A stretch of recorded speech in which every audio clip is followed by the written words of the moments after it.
Se eu cantar, você volta a andar. Quando ele disse isso, eu senti o ar sumir da sala. Não foi surpresa.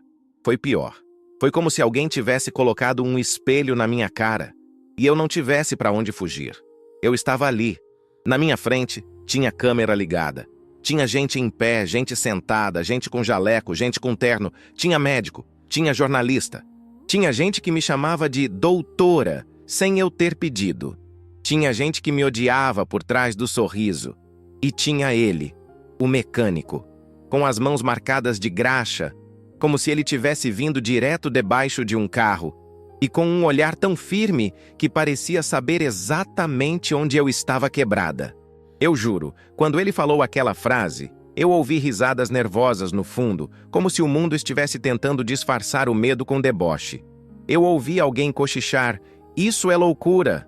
Eu vi um médico levantar a sobrancelha, aquele tipo de expressão de quem quer assistir só para provar que vai dar errado. E eu fiquei imóvel por fora. Mas por dentro, eu senti uma coisa que eu não sentia há anos.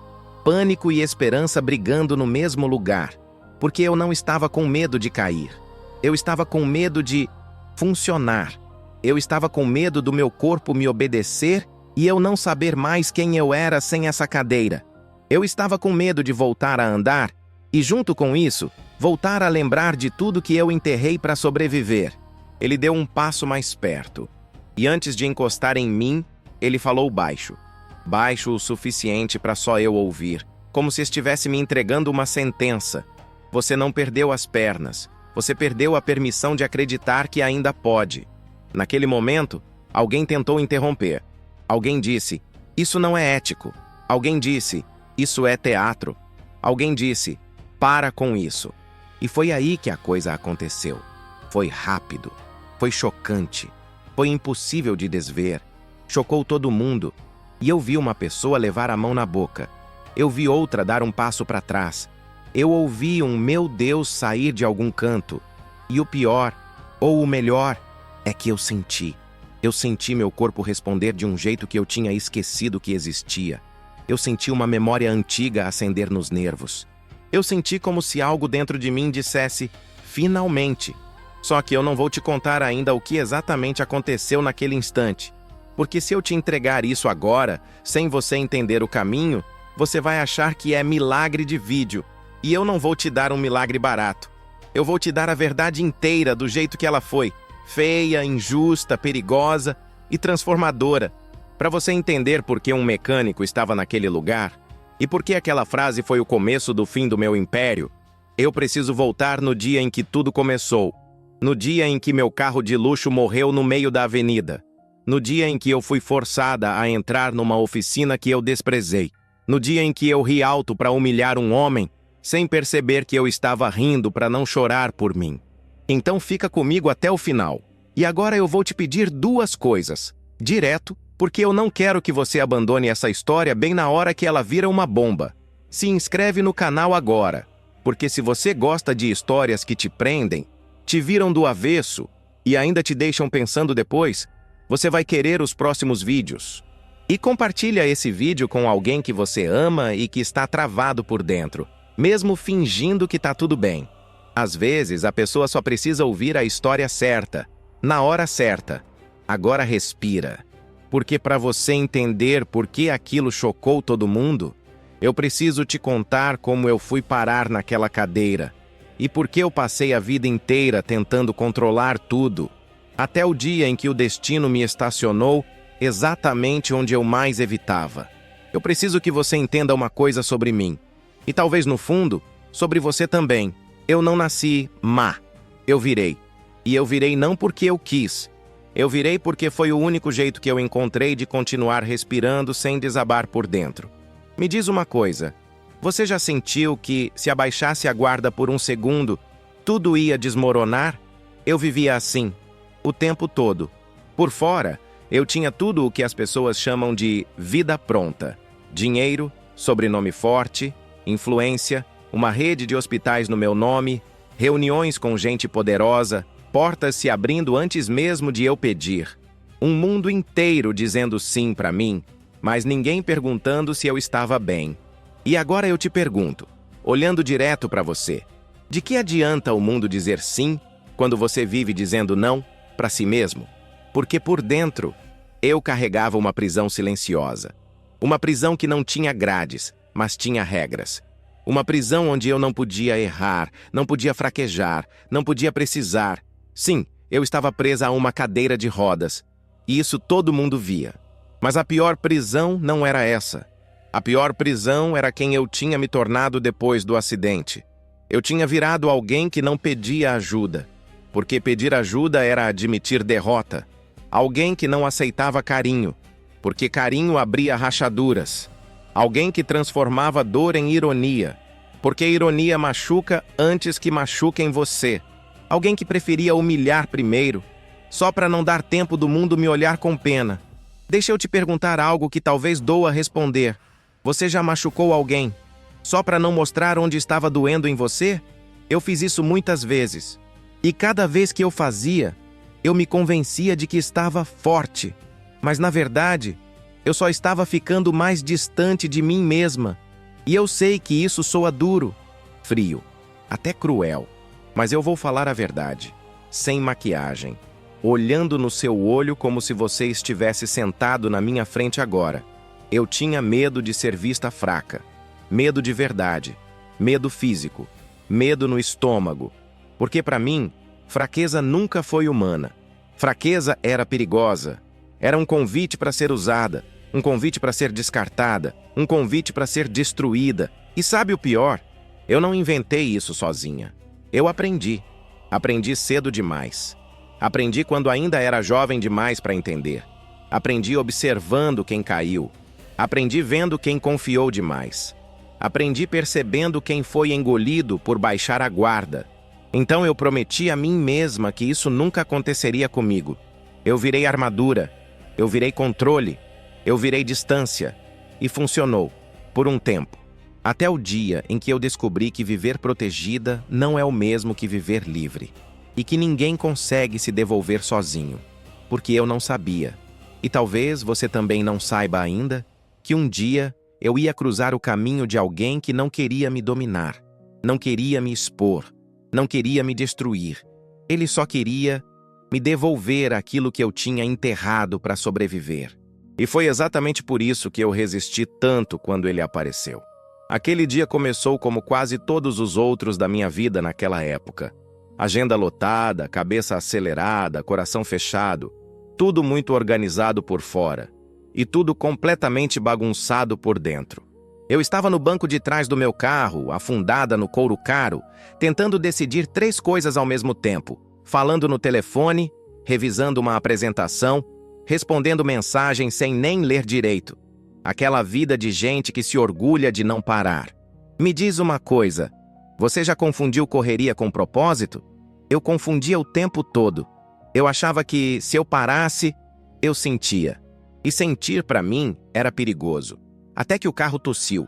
Não foi um barulho alto, não foi um estrondo. Foi pior. Foi um som estranho, curto, quase tímido. Como se o motor estivesse tentando avisar. Eu não aguento mais. E eu ignorei. Claro que ignorei. Porque eu ignorava todos os sinais da minha vida. A avenida estava cheia, barulhenta, quente. Buzinas, gente atravessando fora da faixa, o sol batendo no asfalto. E no meio daquele caos, eu senti o carro perder força. Não de uma vez. Foi lento, arrastado, humilhante. Você já sentiu a sensação de algo escapando do seu controle aos poucos, sem pressa nenhuma de te poupar? Foi exatamente assim. Eu olhei para frente e vi as mãos do Antônio tremendo no volante. E aquilo me deu raiva. Não raiva dele. Raiva da situação. Raiva de perceber que nem tudo obedecia à minha vontade. Antônio, o que está acontecendo? Eu perguntei com aquela voz cortante, afiada, que eu usava como escudo.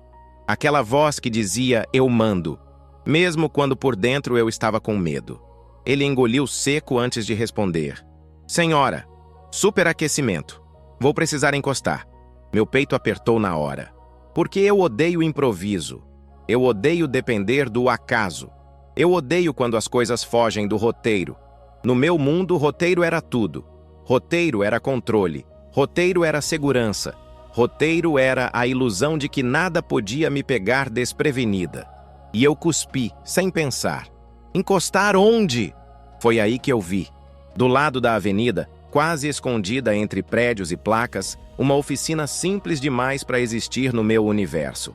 Placa gasta, tinta descascada, um nome comum demais para alguém como eu sequer notar. Oficina Ferreira, consertos em geral. Naquele segundo, o carro parou de vez. E naquele mesmo segundo, algo dentro de mim também parou. Eu senti um calor estranho subir pelo rosto. Não era raiva, não era medo, era vergonha. E presta atenção nisso, porque isso é importante. Não foi vergonha do lugar, foi vergonha de mim mesma. Vergonha do pensamento automático que passou pela minha cabeça. Vergonha do julgamento silencioso que eu fiz sem nem perceber. Você já se pegou pensando algo que te envergonhou logo depois? Algo que não combinava com quem você acredita ser? Aquilo me atravessou. Mas eu não tive coragem de admitir. Não naquele momento. Eu respirei fundo, engoli seco, endireitei a postura na cadeira como se aquilo pudesse esconder o desconforto e fingi que estava tudo sob controle. Só que não estava, porque aquele carro parado no meio da avenida não era só um carro quebrado, era um aviso, era um espelho. Era a primeira vez que a vida me obrigava a parar, mesmo eu não querendo. E eu ainda não fazia ideia de que, ao encostar naquela oficina, eu estava prestes a entrar no único lugar onde o meu controle não valia nada. E talvez fosse exatamente disso que eu precisava. O motor já estava no limite. Não tinha escolha. E quando não tem escolha, a verdade aparece, mesmo que você não esteja pronta para olhar para ela. Antônio desceu correndo, abriu a porta, montou a minha cadeira e fez aquele ritual que eu odiava com todas as forças. Eu odiava porque aquele ritual me lembrava toda vez que eu não era mais aquela pessoa que entrava andando em qualquer lugar e fazia todo mundo se mover só com a presença. Deixa eu te perguntar algo sendo bem sincera. Você já teve que aceitar uma versão sua que você nunca pediu para ser? Cada movimento era lento demais, exposto demais, público demais. E eu sentia os olhares como se fossem mãos. Alguns olhares eram curiosos, alguns eram piedosos, alguns eram de julgamento puro. E eu respondia do único jeito que eu sabia sobreviver, ficando fria, fria por fora, trancada por dentro. Porque, para mim, demonstrar incômodo era entregar poder, e eu já tinha perdido poder demais naquela vida. Quando eu atravessei a entrada da oficina, o cheiro de óleo e metal quente me invadiu, um cheiro que não combinava com o meu mundo. E foi ali que eu vi. Um homem estava debaixo de um carro antigo. Só as pernas apareciam. Um carro que para mim não valia nada, mas que para ele parecia exigir atenção total. Antônio pigarreou meio sem jeito. Com licença, preciso de ajuda. O homem deslizou para fora numa prancha com rodinhas, se levantou devagar, limpou as mãos num pano já manchado de graxa e me olhou. E eu juro para você, aquele olhar foi diferente de todos os outros que eu estava acostumada. Não foi olhar de funcionário tentando agradar. Não foi olhar de fã impressionado. Não foi olhar de alguém que mede status antes de decidir como tratar. Foi um olhar calmo, firme, presente. E de algum jeito que eu não soube explicar na hora, parecia que ele estava enxergando uma coisa que eu escondia até de mim mesma. Você já sentiu isso? A sensação de que alguém está vendo além da máscara, além do cargo, além da postura? Ele falou com naturalidade. Sou Joaquim Ferreira. O que houve? Antônio explicou o defeito do carro, mencionou que era importado, quase como um pedido de desculpa antecipado. E eu, porque eu não sabia ficar vulnerável, fiz o que eu sempre fazia quando me sentia exposta. Eu ataquei primeiro, soltei com deboche. Você sabe mexer nesse tipo de carro? Aquela pergunta não era sobre o carro. Era sobre controle. Era sobre hierarquia. Era sobre eu ainda precisar provar que estava acima daquela situação. Joaquim nem virou o rosto, nem fez cara, nem respirou diferente. Só respondeu: sei mexer em qualquer carro. Simples, seco, sem esforço.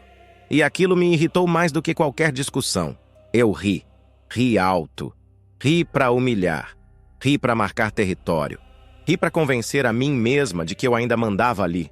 Mas foi aí que tudo mudou. Ele me encarou, sem raiva, sem ameaça, sem pressa, só certeza. E naquele segundo eu senti um incômodo estranho, quase físico. A sensação de que eu estava prestes a perder uma batalha importante e o pior, uma batalha que eu nem sabia que existia. E se eu soubesse naquela hora o que aquele olhar significava, talvez eu tivesse ido embora. Ou talvez eu tivesse ficado exatamente do mesmo jeito. Tópico 4. Se eu cantar. E o comentário que eu quero de você. Eu estava com pressa. Eu tinha uma reunião. Eu tinha um cargo. Eu tinha uma máscara. Joaquim disse: "A senhora está com pressa." Eu soltei: "Óbvio. Tenho reunião. E estou presa nessa cadeira, caso não tenha notado." Ele olhou a cadeira. Depois olhou o meu rosto como quem lê uma história sem precisar do livro. "Eu conserto seu carro em algumas horas." Eu explodi. "Algumas horas? Isso é inadmissível." E ele completou do mesmo jeito calmo: "Mas se a senhora tiver coragem, se eu cantar, a senhora volta a andar." O mundo parou por um segundo. E eu fiz o que eu sempre fazia quando me atingiam onde doía. Eu ataquei. Eu gargalhei. "Você falou o quê? Cantar? Você é mecânico ou mágico?" Ele respondeu baixo: "Eu sou o que eu precisei virar para sobreviver. E a senhora é o que precisou vestir para não desabar." Eu fiquei sem reação por dentro. E por fora eu fingi que não liguei. "Agora, deixa eu puxar você para dentro dessa história com uma pergunta simples. E eu quero que você comente. Qual foi a frase mais forte que alguém já te disse e que ficou ecoando na sua cabeça por dias? Pode ser uma frase boa, pode ser uma frase dura, pode ser algo que te acordou. Escreve aí, porque eu tenho certeza que você não é o único que carrega uma frase como ferida ou como chave. E eu vou continuar, porque depois dessa frase, eu achei que eu ia embora. Mas eu fiquei, por orgulho e por curiosidade. Eu mandei ele consertar o carro e parar de falar besteira. "Milagre não existe", eu disse, com aquela certeza dura de quem precisa desacreditar para não se machucar. Ele nem discutiu, só assentiu com a cabeça, como se já estivesse acostumado a ouvir gente falando isso. E respondeu, calmo demais para me agradar: "Milagre não. Mas existe conhecimento, existe memória, existe nervo, existe músculo. E existe coisa que a senhora nunca tentou do jeito certo." Aquilo entrou em mim como farpa, porque não soava como provocação, soava como diagnóstico. E antes de voltar para o motor, quase como quem fala consigo mesmo, ele murmurou: "Às vezes, quem mais precisa de ajuda é quem mais resiste a receber. Me diz uma coisa. Você já ficou com raiva de alguém só porque essa pessoa falou uma verdade que você não queria ouvir?" Eu fiquei. Aquilo me irritou porque parecia verdade demais. Parecia falar comigo, não com a situação.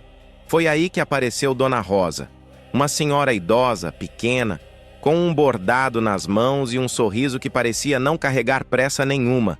Um tipo de sorriso que você só vê em quem já sofreu e resolveu não endurecer. "Visita? Que bom! Café?" Eu recusei no automático. Recusar era meu jeito de manter distância. "Eu insisto. Meu café é famoso. Joaquim diz que é o melhor combustível do mundo." Eu aceitei. E no mesmo instante eu me odiei por aceitar. Como se aquele simples café fosse um símbolo de rendição. Como se, ao aceitar, eu estivesse dizendo: "Tudo bem, eu fico." Você já se sentiu assim? Incomodado não pelo que fez, mas pelo que aquilo significava? Enquanto eu segurava a xícara quente, eu comecei a reparar no lugar com outros olhos. E foi aí que a oficina começou a me engolir. Era simples, quase rústica, mas organizada demais para ser qualquer coisa. Ferramentas alinhadas como se alguém tivesse carinho por elas. Peças catalogadas como se cada uma tivesse história. Nada jogado, nada improvisado. E eu percebi algo estranho. Aquele lugar não combinava com o caos que eu sentia por dentro. As paredes tinham fotos antigas, amareladas, gente sorrindo, momentos congelados. E uma foto em especial me prendeu como se tivesse me chamado pelo nome. Um jovem de jaleco branco sorrindo em frente a um hospital. Aquilo não combinava com graxa, não combinava com macacão, não combinava com aquela oficina. Eu perguntei, tentando parecer indiferente. Quem é esse? Dona Rosa sorriu com orgulho, daquele jeito que só a avó sabe sorrir. Meu neto, Joaquim. Eu franzi a testa na mesma hora. Jaleco. Hospital. Você já sentiu aquele clique interno, como se uma peça não encaixasse no quebra-cabeça? Antes que eu perguntasse mais, Joaquim entrou e cortou quase rápido demais. Vó, não precisa contar história. O clima mudou. Sutilmente, mas mudou. E eu senti. Senti aquele silêncio pesado. Aquele tipo de silêncio que guarda coisa demais. Porque segredo tem cheiro. E tem som também. Ele faz um barulho silencioso dentro da gente, repetindo uma palavra só. Descobre. E naquele momento, mesmo sem admitir, eu sabia que tinha entrado num lugar onde nada era só o que parecia. Enquanto ele trabalhava, eu fiquei observando pela janela da oficina, fingindo que estava distraída. Fingindo. Porque, na verdade, eu estava prestando atenção em cada movimento. Joaquim era preciso. Concentrado. Silencioso. Não tinha pressa. Não tinha exagero. Não tinha drama. Ele se movia como alguém que já fez aquilo 1000 vezes. Mas não só com carros. E eu te pergunto uma coisa bem direta. Você já olhou para alguém e sentiu que aquela pessoa carregava uma história que não cabia no lugar onde ela estava? Dona Rosa falou sem tirar os olhos do bordado, como se estivesse comentando o tempo. Ele sempre consertou coisas. Eu corrigi no automático, quase defensiva. Carros. Ela respondeu com a mesma suavidade, mas com um peso estranho na voz. Coisas. E pessoas. Aquilo ficou ecoando dentro de mim. Porque, sem perceber, ela tinha colocado uma pergunta no ar. E eu? Quem me consertaria? Antes que eu pudesse organizar esse pensamento, meu telefone tocou. Era Júlia, minha filha. Mãe, onde você está? A reunião é em 1 hora. A voz dela veio apressada, eficiente, tão parecida comigo que aquilo doeu. Eu falei a verdade pela metade. Sempre fiz isso bem. Estou presa numa oficina. O carro quebrou. Mãe, pega um táxi. Eu olhei pela janela para o meu carro parado, aberto, desmontado, e pensei numa coisa que eu nunca tinha dito em voz alta. Eu não queria abandonar nada, nem pessoas, nem lugares, nem objetos, porque abandonar me lembrava de perdas, e eu já tinha perdido demais. Você já se pegou segurando algo que claramente precisava ser largado? Só porque largar doía mais do que carregar? Eu não vou abandonar meu carro aqui. Eu respondi mais dura do que precisava. Desliguei o telefone irritada. Irritada com ela. Irritada comigo. Irritada com aquela sensação estranha de estar parada enquanto o mundo exigia movimento. Mas por dentro, algo mexia. Algo antigo. Algo que eu tentava manter enterrado. E foi impossível não lembrar do acidente, do som metálico, do impacto seco, do segundo exato em que o mundo saiu do eixo. Eu lembrei do hospital, da luz branca forte demais, das vozes falando comigo como se eu estivesse longe, da frase que mudou tudo, não sabemos se vai voltar, e lembrei do que veio depois, a amargura, o isolamento, a frieza cuidadosamente construída. Eu deixei de ser Fernanda, virei a Fernanda que não pode quebrar, a Fernanda que resolve, a Fernanda que manda, a Fernanda que não chora, a Fernanda que não pede. Mas deixa eu te fazer uma pergunta que talvez incomode. Quanto tempo alguém consegue fingir que não está quebrado, sem se perder completamente? Porque ali, sentada naquela oficina simples, com cheiro de óleo e silêncio, eu tive que admitir algo que eu evitava há anos. Eu já estava quebrada. E talvez aquela parada forçada não fosse um atraso. Talvez fosse a primeira vez que a vida estava tentando me salvar de mim mesma. Agora eu vou te pedir uma coisa de um jeito bem direto, olhando para você como quem não quer perder companhia, porque a partir daqui, a história acelera de verdade. E eu não quero você saindo bem na hora em que tudo vira do avesso. Se inscreve no canal agora. Agora mesmo. Não faz isso depois. Não deixa para quando der. Faz agora, enquanto essa história ainda está pulsando aí dentro de você. Porque isso aqui não é só entretenimento. Isso aqui mexe com coisas que a gente passa a vida inteira tentando esquecer. E se você é do tipo que já se sentiu travado por dentro, perdido mesmo parecendo forte por fora, eu te prometo, o que vem daqui pra frente vai te prender e te transformar. Me responde uma coisa, mesmo que só na sua cabeça. Quantas vezes você já saiu de uma história antes do ponto de virada e depois se arrependeu? Eu digo agora, por um motivo muito claro. O próximo trecho é o ponto exato em que tudo muda. É quando eu descubro algo que eu nunca deveria ter encontrado. É quando o meu nome aparece onde ele não deveria aparecer. E nada mais pode ser desdito. Então se inscreve, ativa o sino e fica comigo. De verdade. Não como espectador distraído, mas como alguém que decidiu atravessar essa história até o fim. Porque eu vou te mostrar o momento exato em que eu percebi que meu carro não quebrou por acaso. E quando isso ficou claro, não teve mais como voltar atrás. Joaquim entrou na oficina segurando uma pequena caixa de metal nas mãos. Não era grande, não era pesada, mas de algum jeito parecia carregar um peso absurdo. Achei isso no porta-malas, debaixo do estepe. Na hora, meu corpo reagiu antes da minha cabeça. Eu arregalei os olhos, senti a respiração falhar por um segundo e soltei rápido demais. Isso não é meu! Você já sentiu aquela urgência de negar algo, mesmo sem saber exatamente o que é? Ele virou a caixa com calma. E ali, gravado no metal, estava o meu nome. Fernanda Alencar. Eu senti meu estômago afundar, como se o chão tivesse aberto embaixo de mim. Um frio subiu pela espinha.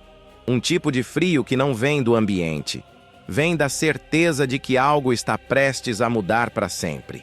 Dentro da caixa tinha documentos antigos, fotos amareladas pelo tempo e uma carta selada, dobrada com cuidado demais. Eu peguei a foto de cima com as mãos já tremendo. Era eu, criança, sentada no colo de um homem que eu nunca tinha visto na vida. No verso, uma frase escrita à mão. Para minha filha Fernanda. Um dia você vai descobrir a verdade. Naquele instante, minha mente entrou em modo de defesa. Eu tentei fazer aquilo que sempre fiz quando a realidade ameaçava desmoronar. Racionalizar. Deve ser engano. Deve ser algum golpe mal explicado. Deve ser uma armação. Me diz, você também tenta negociar com a verdade quando ela chega forte demais? Só que o meu corpo não negociava. Meu corpo sabia. Meu corpo tremia porque reconhecia algo que a minha cabeça ainda não queria aceitar. Eu abri a carta. Eu li. E ali, naquela folha silenciosa, minha vida, que parecia tão organizada, tão sólida por fora, rachou por dentro sem pedir licença. Eu fui adotada. Eu senti um vazio abrir no peito, como se alguém tivesse arrancado a minha história inteira e colocado outra no lugar, sem me avisar. Eu pensei, quase sem ar. Então, eu não sou quem eu achei que eu era? E o pior não foi essa pergunta. O pior foi perceber que aquela verdade ainda não tinha terminado de cair. E que o que vinha depois ia doer muito mais. Joaquim respirou fundo e tirou uma foto escondida atrás da foto do jaleco. Me entregou. Era o mesmo homem da minha foto, segurando um bebê. Ele falou, esse homem era Eduardo Ferreira. Eu sussurrei, Ferreira? Ele respondeu, meu pai. Eu senti o ar faltar. Eu olhei para ele, olhei para a foto, olhei para Dona Rosa, e eu entendi que aquilo não era coincidência. Joaquim falou, seu carro não quebrou por acaso. E eu queria negar, mas eu não conseguia. Agora eu preciso de você aqui comigo. Comenta uma coisa. Você acredita que existem coincidências? Ou você acredita que a vida empurra a gente para lugares que a gente evita? Escreve. Coincidência ou destino? E se você tiver coragem, escreve uma frase sobre o porquê. Porque a partir daqui, eu comecei a enxergar que eu tinha vivido em cima de uma mentira. E mentira, quando desmorona, faz barulho. Dona Rosa trouxe outra caixa, um caderno antigo, cartas amarradas com fita. E então a verdade começou a cair como um martelo. Eduardo era médico, neurocirurgião. Trabalhou no Hospital Esperança. Descobriu coisas. Tentou denunciar. Foi destruído. Eu fiquei atordoada. Hospital Esperança é meu. É da minha rede. Dona Rosa falou com uma tristeza que parecia antiga. Era dos seus pais biológicos, e alguém tomou e levou junto uma criança. Eu cobri o rosto. Então, eu fui roubada? Joaquim não falou sim. Ele só falou: eu passei a vida esperando esse dia. E eu senti algo que eu não esperava sentir. Culpa. Eu não tive culpa pelo crime, mas eu tive culpa por ter vivido em cima dele sem saber. E eu entendi uma coisa que dói. Às vezes a gente não escolhe o chão onde nasce, mas a gente escolhe o que faz quando descobre que ele está sujo. Na saída, Joaquim me entregou o diário do pai. A senhora vai ler e depois volta. No carro, antes de ir embora, eu perguntei com a voz falhando: e aquela frase sobre cantar? Ele se inclinou na janela. Eu não falei só das suas pernas. Falei do que te travou por dentro. Mas, sim, se eu cantar do jeito certo no momento certo, você vai ver seu corpo lembrar. Eu sussurrei. Isso é impossível. Ele respondeu. Nem tudo que a senhora não entende é impossível. Naquela noite, meu telefone tocou. Número desconhecido. Uma voz fria disse: queime esse diário. Esqueça essa caixa. Algumas verdades matam. Eu tremi. Agora, eu quero que você comente. Se você estivesse no meu lugar, você queimaria o diário ou enfrentaria? Escreve: queimaria ou enfrentaria? Porque eu vou te contar. Eu tremi, mas eu não queimei. E foi essa decisão que fez minha vida virar uma guerra. No dia seguinte, eu voltei com Júlia. Joaquim fechou a oficina assim que nos viu. Não é seguro. A gente descobriu pagamentos secretos ligados a uma empresa fantasma, e um nome apareceu como sombra: Ricardo Medeiros. Eu senti um gelo. Antônio apareceu, quebrado. Ele confessou que levou Marcos Alencar e Ricardo naquela noite ao hospital. Ele viu demais. Ele ficou calado por medo, e agora queria consertar o erro. Foi aí que nasceu um plano. Gravador escondido, encontro com Ricardo, inspeção surpresa na clínica Santa Clara. E Joaquim revelou o golpe final. Sua mãe biológica está viva e está numa clínica da sua rede. Eu desabei. Não. Joaquim segurou meu olhar. E agora entra a parte do cantar. Eu fiquei confusa. Você vai cantar para minha mãe? Ele respondeu. Para você. Para mim? Você acha que seu corpo travou só por causa do acidente. Mas tem uma travada mais antiga. E tem um som que abre a porta. E eu não queria acreditar, porque acreditar significava ter esperança. E esperança para mim sempre foi perigosa. A clínica Santa Clara parecia limpa demais, perfeita demais. E eu aprendi que o perigo gosta de parecer perfeito. Eu caminhei, ou melhor, eu fui empurrada, por corredores onde tudo parecia normal, até você notar o olhar dos funcionários. Olhar de gente que sabe e finge. Quando eu vi Helena, minha mãe biológica, o tempo fez uma coisa estranha. Ele apertou. Ela estava viva, mas não estava vivendo. Era como se tivessem guardado ela num canto do mundo para ela não falar. Eu me aproximei e senti o meu peito doer como se fosse físico. Ela tocou meu rosto. E naquele toque, eu senti uma pergunta sem palavras. Onde você esteve? E eu não tinha resposta, porque eu também fui roubada de mim.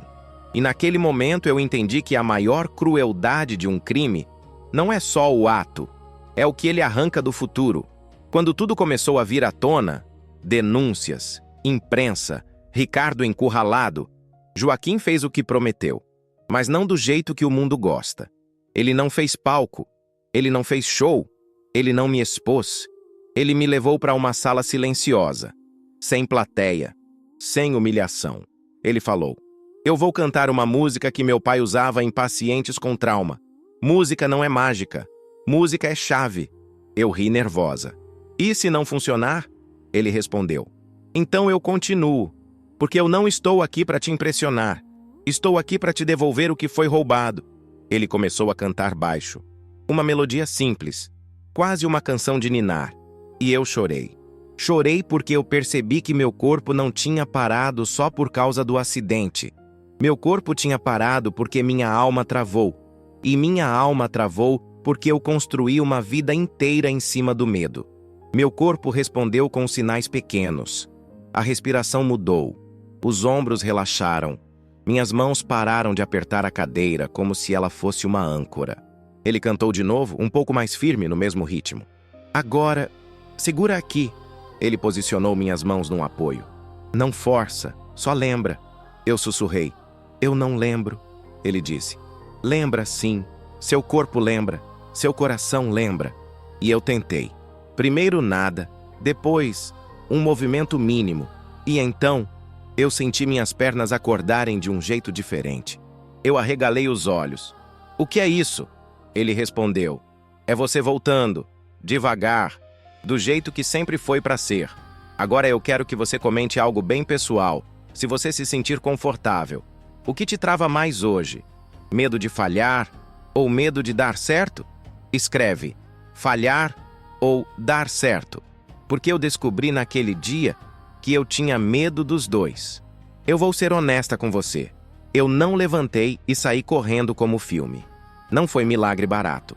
Foi processo. Foi reabilitação. Foi acompanhamento. Foi dor. Foi coragem. Mas teve um ponto que mudou tudo. Toda vez que eu travava, ele cantava. E toda vez que ele cantava, eu lembrava que eu ainda estava aqui. Joaquim revelou que era médico, que perdeu a licença injustamente, que o pai dele foi destruído por tentar denunciar, e que ele passou anos fingindo ser só mecânico porque, às vezes, para sobreviver, a gente vira o que precisa virar. Ricardo caiu. A verdade explodiu. Minha mãe foi libertada. O nome do pai dele foi limpo. E eu apareci diante das câmeras e falei a frase que eu nunca imaginei dizer. Nunca subestime ninguém. Às vezes, o mecânico que você despreza não conserta só motor, conserta destino. E agora eu vou fechar falando com você, do jeito mais direto possível, porque eu quero que isso não termine aqui. Curte esse vídeo, porque isso ajuda essa história a alcançar quem precisa dela. Se inscreve no canal e ativa o sino, porque o próximo vídeo vai mexer com outras verdades que as pessoas escondem por trás de status e aparência. Compartilha com alguém que está travado por dentro. Alguém que precisa de uma chave e não sabe. Comenta agora. Qual é o seu primeiro passo dessa semana? Uma frase só. Vou conversar com... Vou recomeçar. Vou pedir ajuda. Comenta também. Qual é a sua música-chave? Aquela música que te faz lembrar de quem você é quando você se perde. E se você quiser deixar ainda mais forte, escreve nos comentários "Eu vou voltar". Para você mesmo, para marcar um compromisso. Porque se tem uma coisa que eu aprendi, é isso.